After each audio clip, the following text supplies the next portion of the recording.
Chapter 15. But it came to pass within a while after, in the time of wheat harvest, that Samson visited his wife with a kid, and he said, I will go in to my wife into the chamber. But her father would not suffer him to go in. And her father said, I verily thought that thou hadst utterly hated her. Therefore I gave her to thy companion. Is not her younger sister fairer than she? Take her, I pray thee, instead of her. And Samson said concerning them, Now shall I be more blameless than the Philistines, though I do them a displeasure. And Samson went and caught 300 foxes, and took firebrands, and turned tail to tail, and put a firebrand in the midst between two tails.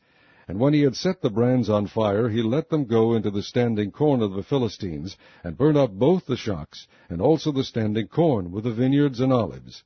Then the Philistines said, Who hath done this? And they answered, Samson, the son-in-law of the Timnite, because he had taken his wife, and given her to his companion. And the Philistines came up, and burnt her and her father with fire.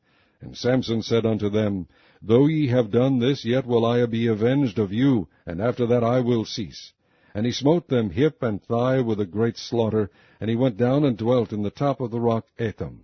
Then the Philistines went up and pitched in Judah, and spread themselves in Lehi. And the men of Judah said, Why are ye come up against us? And they answered, To bind Samson are we come up, to do to him as he hath done to us. Then 3,000 men of Judah went to the top of the rock Etam, and said to Samson, Knowest thou not that the Philistines are rulers over us? What is this that thou hast done unto us? And he said unto them, As they did unto me, so have I done unto them. And they said unto him, We are come down to bind thee, that we may deliver thee into the hand of the Philistines.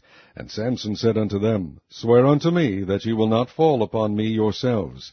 And they spake unto him, saying, No, but we will bind thee fast, and deliver thee into their hand. But surely we will not kill thee. And they bound him with 2 new cords, and brought him up from the rock.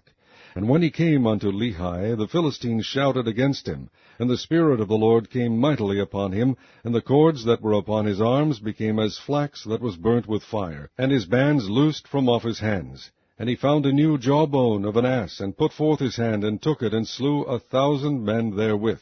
And Samson said, With the jawbone of an ass, heaps upon heaps, with the jaw of an ass, have I slain 1,000 men. And it came to pass, when he had made an end of speaking, that he cast away the jawbone out of his hand, and called that place Ramath-Lehi.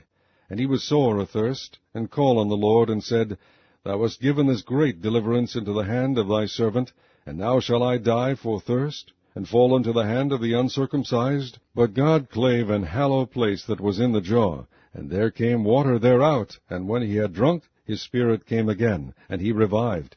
Wherefore he called the name thereof En-Hakkori, which is in Lehi unto this day. And he judged Israel in the days of the Philistines 20 years.